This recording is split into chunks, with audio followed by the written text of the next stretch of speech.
Maka di awal tuh mesti alhamdulillah. Setelah itu baru salawat. Allahumma salli ala sayyidina Muhammad wa athna alaihi, memuji Allah. Wa dzakkara, kemudian dia mengingatkan. Setelah mengingatkan, wa wa'adha, nasihat. Ingatlah bahwa kita akan mati, ingatlah bahwa kita akan diminta tanggung jawab di hadapan Allah. Setelah itu baru nasihat. Marilah kita bersabar, marilah kita saling melindungi.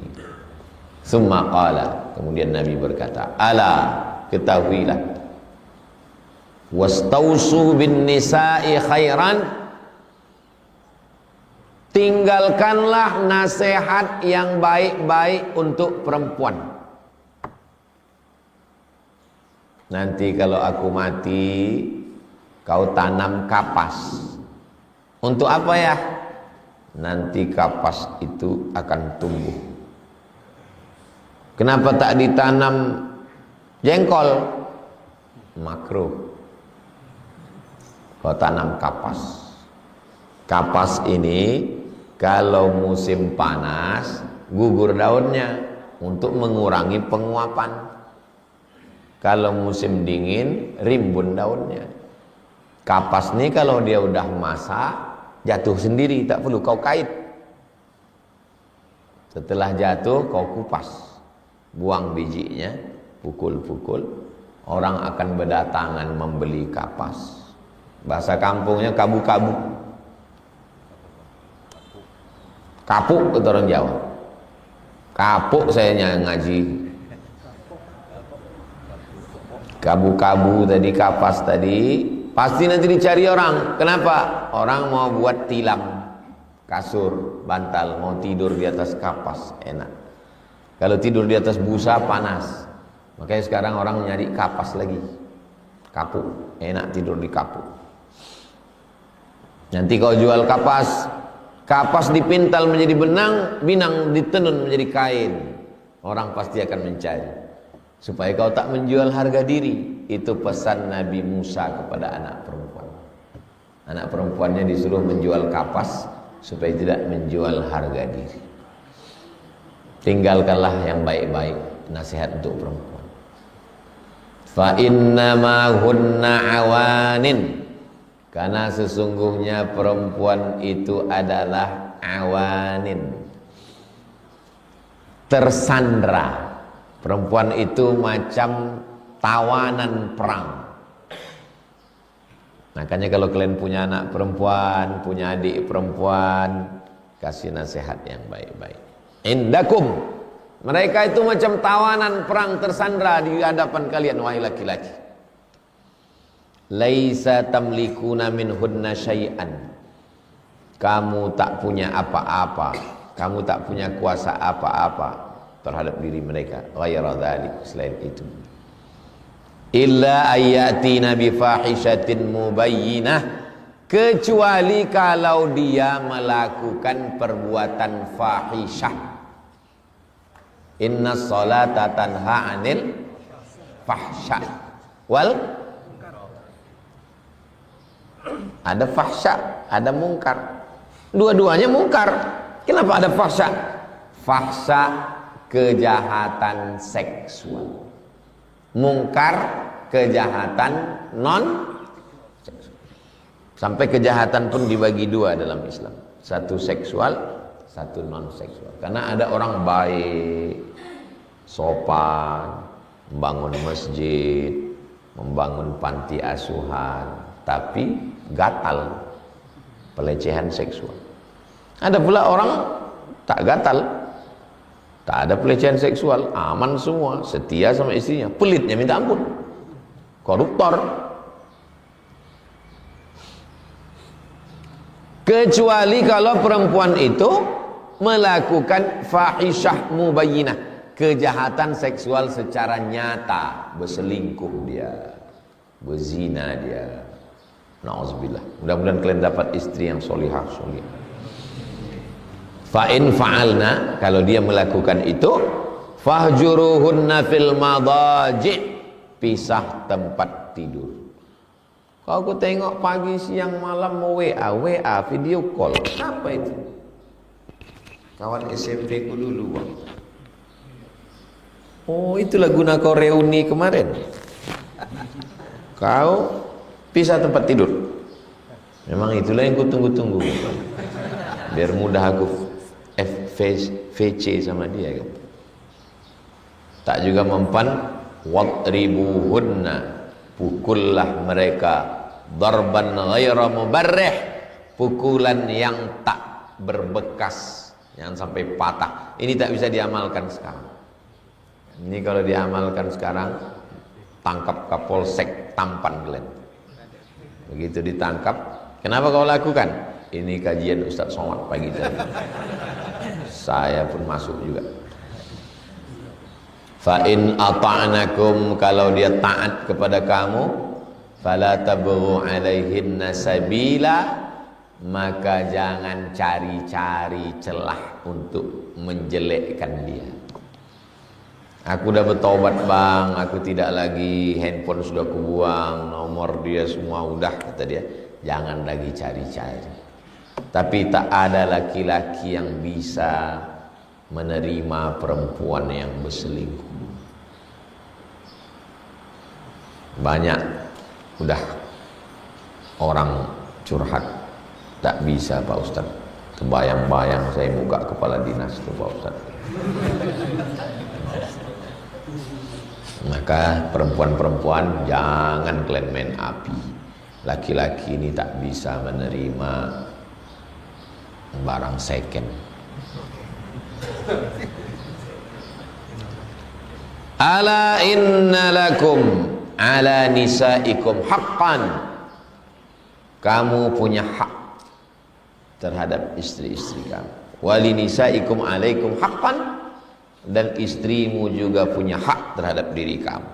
Hak mereka terhadap kamu wahai laki-laki 5. Mereka punya hak makan, kasih dia makan. Mereka punya hak pakaian, belikan dia baju. Mereka punya hak tempat tinggal, sediakan tempat tinggal. Kalau belum bisa beli, ngontrak. Mereka punya hak pendidikan, ajar dia mengaji, tahsin. Mereka punya hak perhatian, kau perhatikan dia, kau berikan dia pujian-pujian, kau berikan dia kata-kata yang lembut. Karena hatinya kering hatinya dari mulai pagi mengurus anakmu, mengurus rumahmu. Anak kau pula ulahnya macam kau juga, macam setan. Balik kasar pula cakapmu lagi. Kapan dia mendapatkan kebahagiaan? Sampai menangis meraung dia, kapan liburan? Dapat kalian videonya? Perempuan menangis, stres, mencuci, menggosok, mengepel, ngurus anak, tak pernah liburan. Nangis dia, di share. Video itu viral di kalangan ibu-ibu, karena orang itu pun mau liburan juga.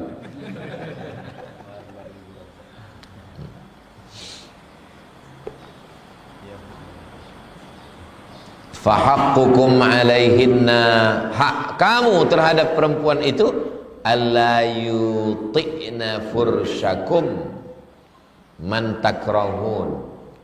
Jangan sampai, ini adalah kinayah, kata-kata kiasan.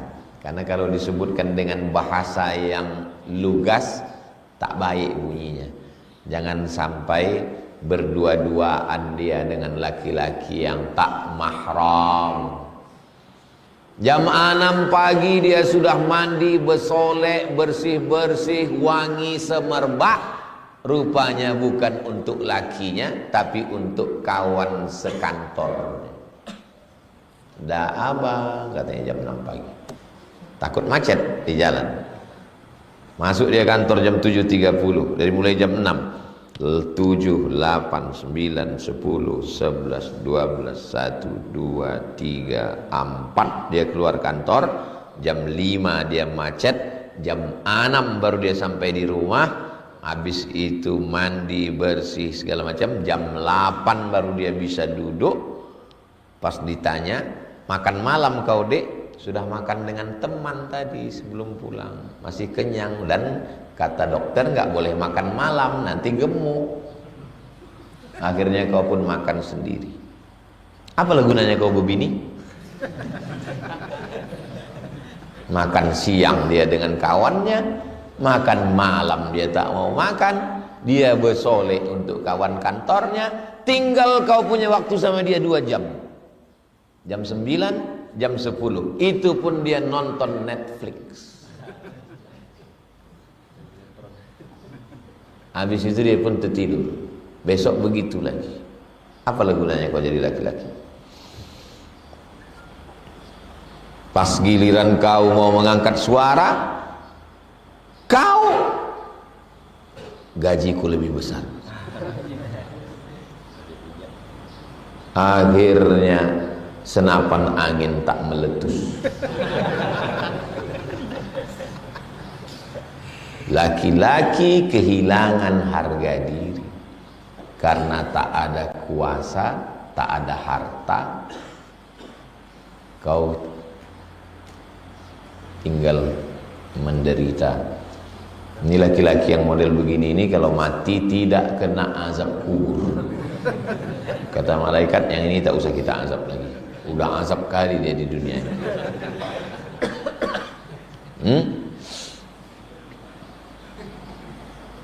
10 jam dia dengan laki-laki lain.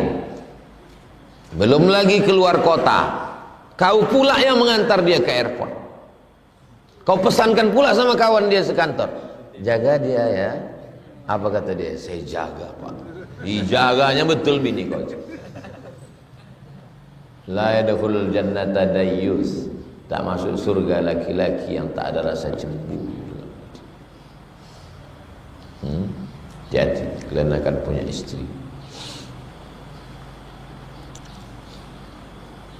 Wala ya'dhanna fi buyutikum liman takraun. Dia tidak mengizinkan ada orang laki-laki yang masuk ke dalam rumah. Kata-kata kiasan. Jangan sampai ada laki-laki masuk ke dalam rumahmu, ke dalam handphonemu, ke dalam hatinya. Rumahmu adalah hatinya. Masuk laki-laki ke dalam hatinya. Gambar laki-laki ke dalam handphonenya. Hati-hati. Ala, ketahuilah, wa haqquhunna 'alaikum.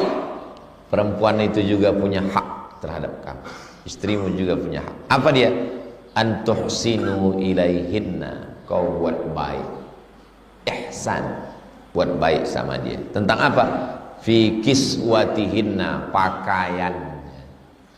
Jangan sampai pakai daster koyak 16 koyaknya. Disempurnakan yang ke-17 pas 17 Agustus. Wa ta'amihinna, makanannya. Tak kau kasih makan dia. Rawahu Tirmidzi. Hadis ini diriwayatkan oleh Imam At-Tirmidzi. Nama kitabnya Sunan At-Tirmidzi. Nama lainnya Jami' At-Tirmidzi. Tirmidzi dari kata Termes. Termes satu kampung perbatasan antara Afghanistan, Uzbekistan. Uzbek, Afgan, ada satu kampung namanya Termes. Termes. Orang Arab menyebutnya Tirmiz. Bisa dibaca 3. Tirmizi, Tarmizi, Turmuzi. Maka di Indonesia 3 populer. Nama suami ibu siapa? Tarmizi. Oh enggak, Pak Turmuzi. 3 betul. Tarmizi, Tirmizi, Turmuzi. Sama dengan Al-Basri, dari kata Basrah, Irak. Bisa dibaca Al-Basri, Al-Bisri, Al-Busri.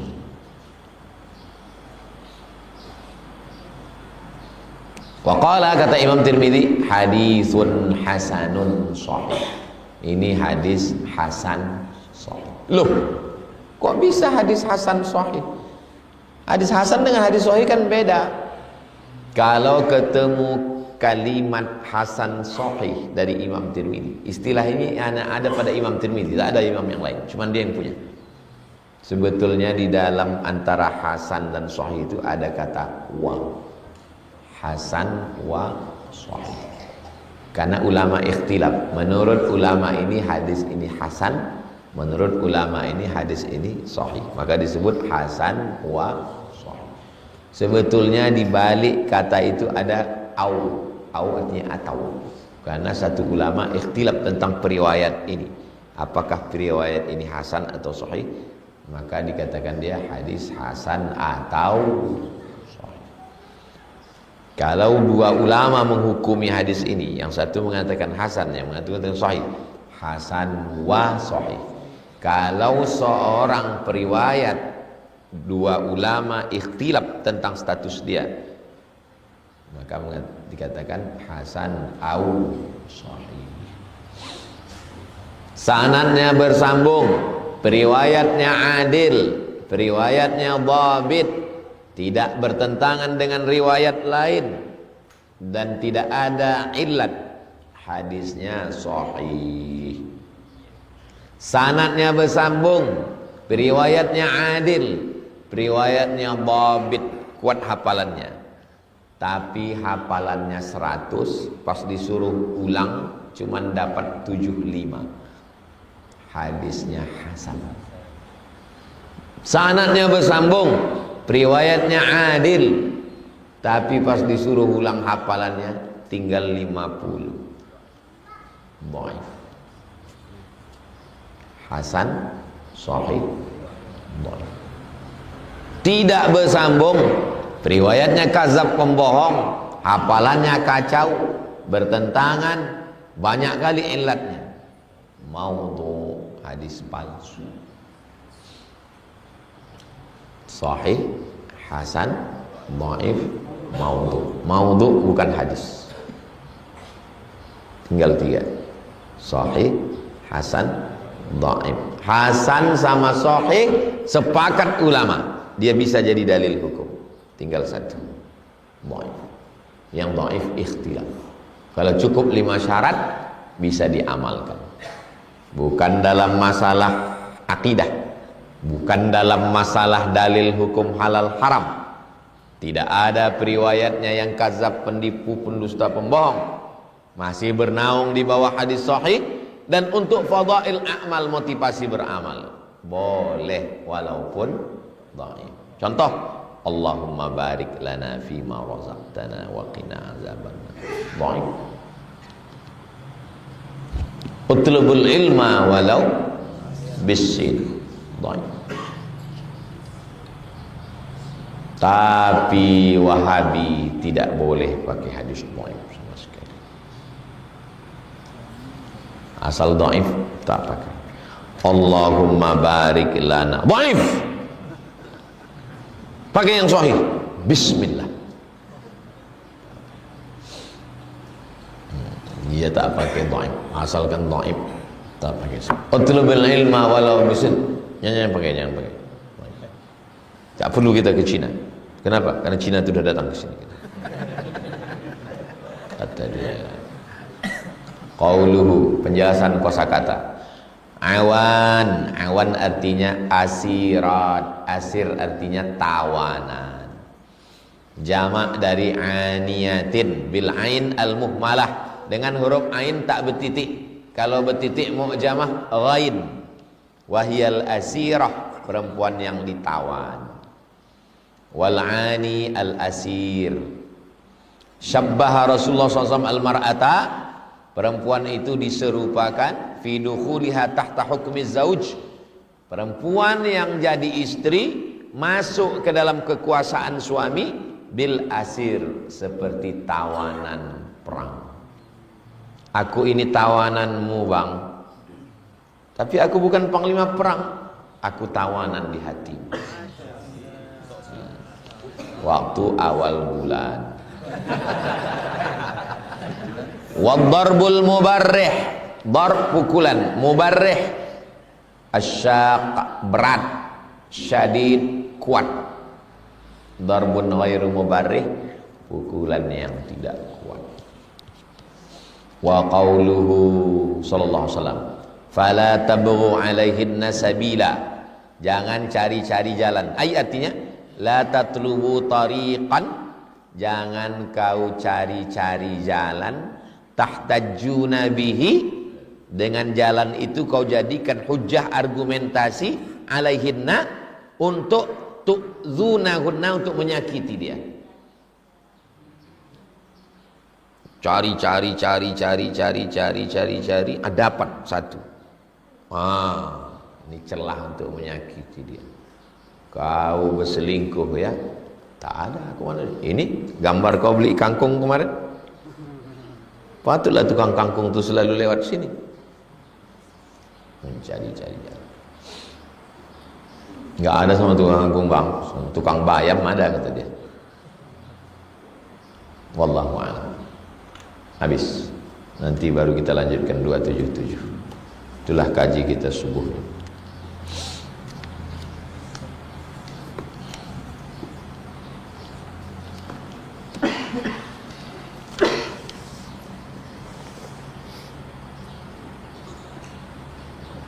Sesabar apa kita menyikapi istri-istri tahun tinggi sekarang?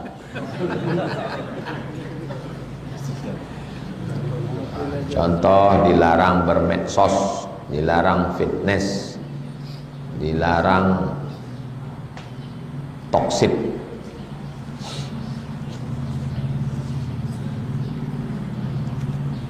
Kalau dia punya akun sosial, Instagram, TikTok, dia upload yang bersama-sama ramai-ramai, jangan sendiri. Jangan mengupload, mengekspos wajah. Jangan mengupload gerakan-gerakan. Dulu ada gerakan tren menjulurkan lidah. Beberapa tahun yang lalu, lidah, rupanya terjulur lidah itu anjing yang sedang bernafsu.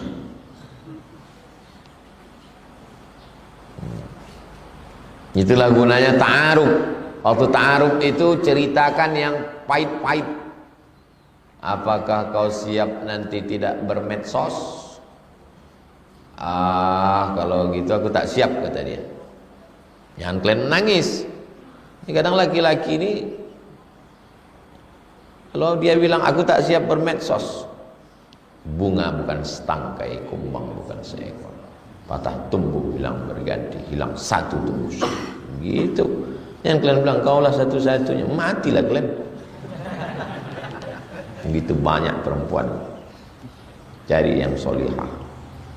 Insya Allah kalian dapat yang solihah. Fitness. Perempuan itu kalau di tempat itu perempuan semua, boleh dia olahraga, tapi di situ jangan ada yang jahat direkamnya atau diceritakannya ke laki dia. Tadi bang aku fitness, nampak aku ada bini siana itu cantik, tak boleh.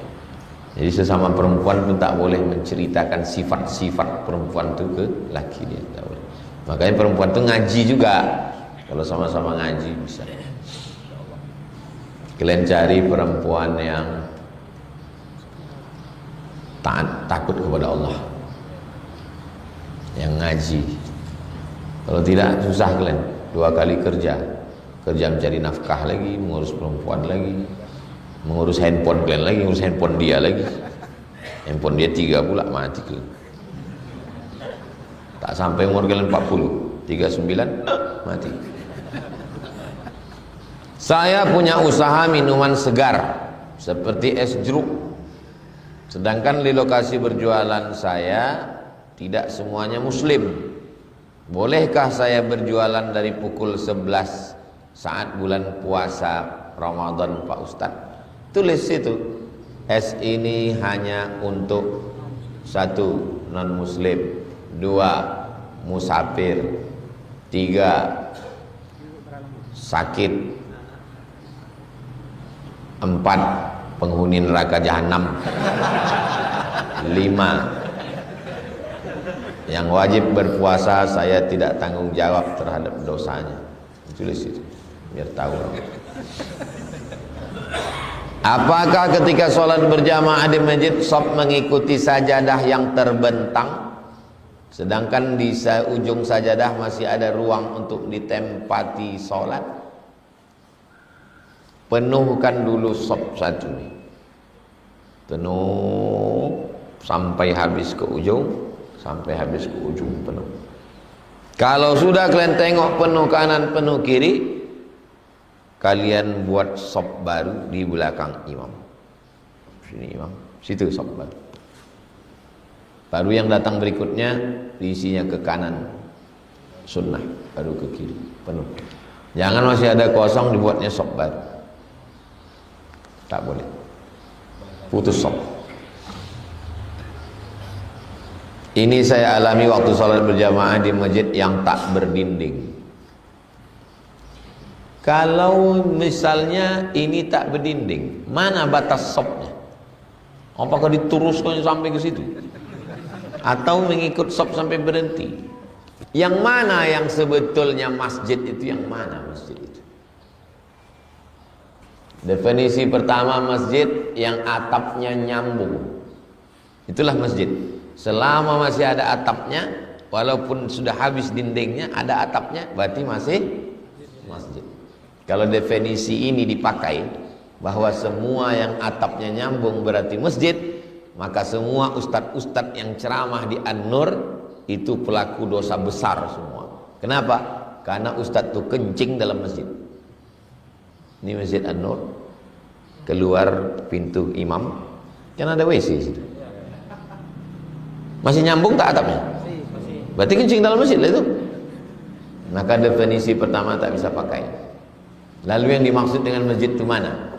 Tempat yang biasa dipakai untuk sholat, bukan atap, tapi tempat yang biasa. Masjid, tiang-tiang tak berdinding, ada teras di luar, tapi tak biasa dipakai.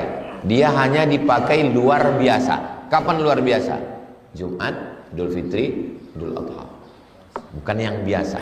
Yang biasa dipakai. Maka yang biasa itulah. Itu makanya perempuan maaf cakap yang haid, dia biasa duduk di teras. Itu maka masjid, perhatikan balik kampung, masjid-masjid di kampung kita dulu pasti ada terasnya. Kenapa? Karena arsiteknya ngaji. Teras itu dibuat selasar tuh untuk tempat perempuan yang haid. Sekarang orang tak mengaji, tak ada teras. Dalam Al-Quran banyak contoh baik, thayyib, khair, ma'ruf, ihsan, saleh, albirru. 6. Ada satu lagi yang kurang, jayyid. 7. Thayyib, bersih, tak ada cacat. Ini dinding ini tak thayyib karena ada cacat. Dinding yang itu thayyib, tak ada cacat sama sekali, thayyib. Khair selalu dikonotasikan dengan harta. Artinya baik, tapi konotasinya materi, harta. Ma'ruf diambil dari kata urf, baik tapi yang sesuai dengan tradisi kita masing-masing. Baik di Aceh dengan baik di Minangkabau dengan baik di Kalimantan, sama-sama baik tapi ekspresinya beda. Namanya ma'ruf. Makanya kepada istri itu wa'ashiruhunna bil ma'ruf. Berbuat baiklah kamu ke istri kamu sesuai dengan tradisi di daerah masing-masing. Menyambut tamu di Aceh, didudukkan kita di atas kursi tinggi, diambilkan daun-daun pakai air, diambilkan pulut kuning pakai ayam. Kalau di Kalimantan tidak, turun kita dikasihnya parang panjang, suruh motong tebu, sekali cincang putus. Kalau di Papua tidak, dikasihnya piring besar, suruh pijak piring itu. Kalau di Minangkabau tidak, piring kecil disambutnya ting ting ting ting ting ting ting ting ting ting ting kosong. Habis itu dipecahkan piring itu. Kita kapan makannya ini? Rupanya di dalam. Baik semua itu. baik tapi lain tradisi. Itu namanya ma'ruf. Ihsan baik tapi baiknya lebih. Waktu kalian balik dari umroh, kalian kasih saya sebotol. Maka waktu saya balik, saya kasih 1 dirigen. Baik, namanya ihsan. Makanya ke orang tua tidak disebut ma'ruf. Wabil walidaini ihsan. Kepada Allah ihsan.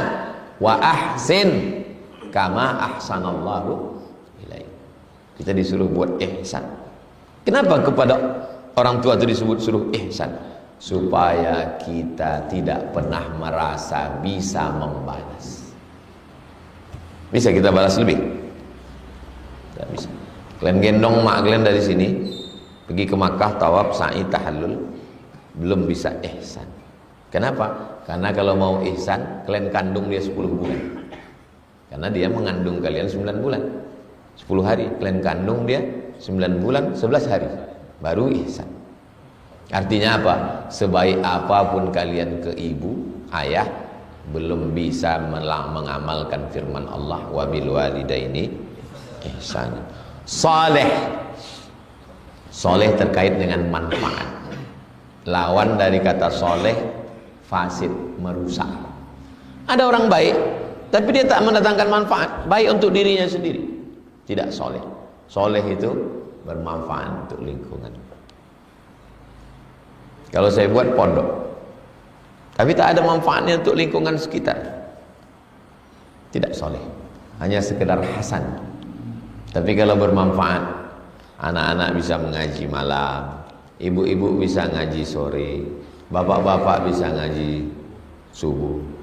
Sekolah tidak mahal, tidak pakai uang bangunan. Itu soleh, bermanfaat untuk lingkungan sekitar. Al-birru, puncak dari semua kebaikan adalah birru.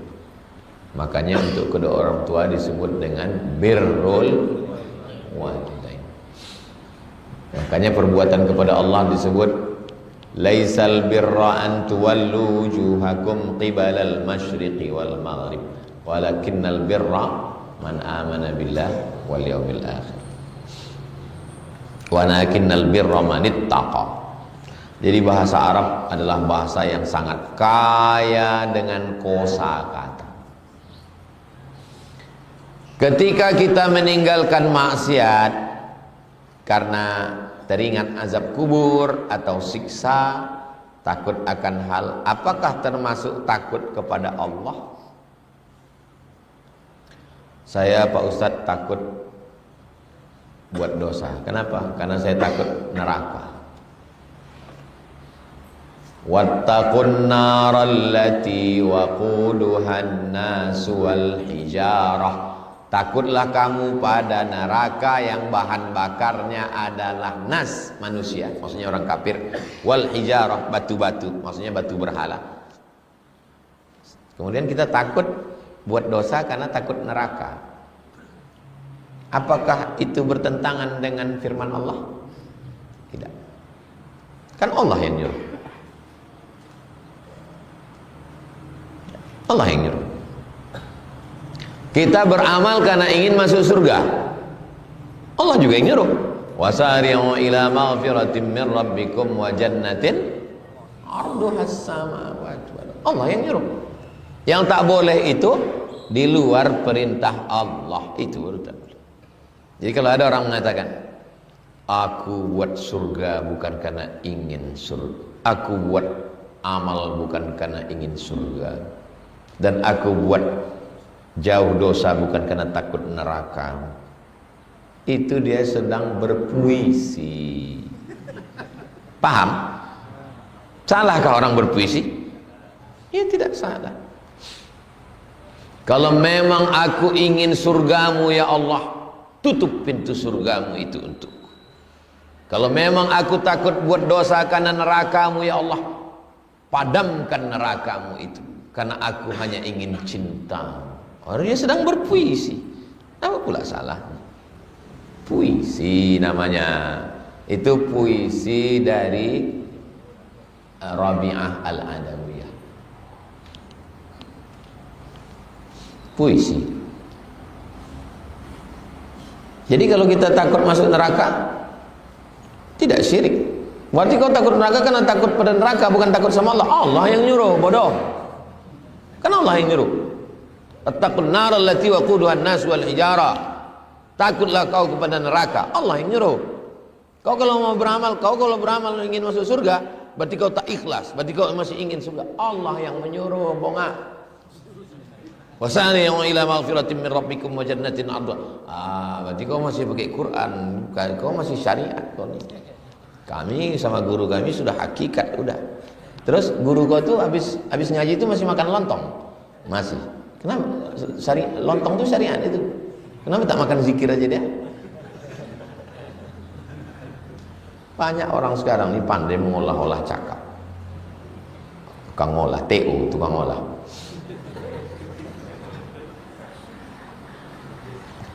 Hati pikiran. Hati tasawuf, pikiran filsafat. Filsafat lautan tak bertepi, hati planet tak berujung. Kalau kalian ikut filsafat tak bertepi, kalian ikutkan hati tak berujung. Lalu yang mengikatnya apa? Syariat. Makanya tasawuf yang kita ikut adalah tasawuf Imam Junaid Al-Baghdadi, muqayyadun bil Qur'ani was sunnah. Itu tasawuf kita, bukan tasawuf yang kemana-mana. Sholat batin, puasa batin, ujung-ujungnya nikah batin. Apa ini? Terpegang kepada sunnah Rasulullah SAW. Imam Junaid Al-Baghdadi menetapkan aturannya secara universal, baru disusun Imam Al-Ghazali secara detail dalam kitab Ihya Ulumuddin. Makanya kita ini ikut tiga. Dalam bidang akidah ikut Imam Abul Hasan Al-Asy'ari atau Imam Abu Mansur Al-Maturidi. Dalam bidang fikih ikut Imam Hanafi atau Imam Maliki atau Imam Syafi'i atau Imam Hambali. Dalam bidang tasawuf ikut Imam Junaid Al-Baghdadi yang disarikan secara sistematis oleh Imam Al-Ghazali. Bolehkah puasa nazar di hari Senin dan Kamis sekalian diniatkan anak supaya cepat sembuh? Nazar itu merubah sunat menjadi wajib. Puasa Senin Kamis sunat. Aku bernazar, ya Allah, kalau lulus aku P3K ini, puasa Senin Kamis aku tanggal sekian dan sekian. Sebutkan tanggalnya. Karena kalau Senin Kamis seumur hidup, pingsan mati kalian. Karena banyak orang bercakap ini mudah, pas mengamalkannya bingung. Maka pada Senin Kamis tanggal tersebut puasa itu berubah menjadi wajib. Itu namanya nazar. Dah, selesai nazar. Sekarang niat anak supaya cepat sembuh. Itu namanya tawassul dengan amalan sunnah. Ya Allah, berkat puasa sunatku ini sehatkanlah anakku. Itu namanya bertawassul dengan amalan sunnah. Dalilnya, ya ayyuhalladzina amanu taqullaha wabtaghu ilaihil wasilah. Takutlah kamu kepada Allah dan bertawassullah. Hadis tentang tawassul sahih dalam Sahih Bukhari. 3 orang terjebak dalam gua, tertutup pintu. Yang pertama bertawassul, ya Allah, berkat sedekahku bukakan pintu gua ini, terbuka. Yang kedua berdoa, berkat baktiku ke emak ayahku bukakan pintu gua ini, terbuka.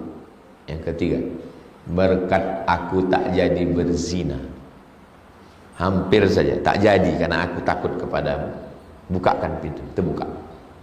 Dari hadis ini diambil pelajaran boleh bertawassul dengan 3 amal. Pertama, sedekah. 2, bakti kepada orang tua. 3, menjaga diri dari maksiat. Mau bertawasul dengan sedekah, duit tak ada. Mau bertawasul dengan bakti pada orang tua, lahir yatim piatu. Tinggal satu lagi, bertawasul dengan tidak buat dosa. Aku tak minum khamar, aku tak berjudi, aku tak berzina, aku tak pacaran, aku belajar baik-baik di kampus, aku tak mencontek. Berkat amalku ini ya Allah, berkat takutku ini padamu, kabulkanlah doa. Bisa. Begitulah murahnya Allah ngasih. Kau bisa bersedekah, tawasul dengan sedekah. Tak bisa bersedekah, bakti pada orang tua. Tak juga bisa dengan rasa takut. Rasa takut pun tak ada. Apalagi. Jadi boleh bertawasul dengan amal soleh. Saya dengar tuh orang tuh bertawasul tuh dengan imam-imam. Aku bertawasul dengan Syekh Abdul Qadir Al-Jilani. Maksudnya dia bertawasul dengan amal soleh Syekh Abdul Qadir Al-Jilani dan kedudukannya yang mulia, dia wali Allah berkat orang ini. Kalau bahasa sekarangnya apa? Ordal. Ordal. Assalamualaikum Ustaz. Salam. Bisa Ustaz kami undang ke kampung kami? Oh, tak bisa, penuh. Oh, saya ini kawannya Pak Alpadino, Pak Ustaz, yang ngurus pengajian Sabtu hari Rabu subuh. Oh ya. Sekampung sama dia? Ya, insya Allah. Jadi kapan dapatnya Ustaz? 2035. Itu namanya tawasul, menyebut orang yang kira-kira posisi orang itu dekat dengan Allah. Paham? Itu orang tawasul yang menyebut-nyebut nama. Berkat Syekh Bahauddin An-Naqsyabandi, berkat Syekh Abdul Hasan Asy-Syazili, berkat Syekh Abdullah Syattari, berkat Syekh Muhammad Yasin Al-Fadani, berkat Syekh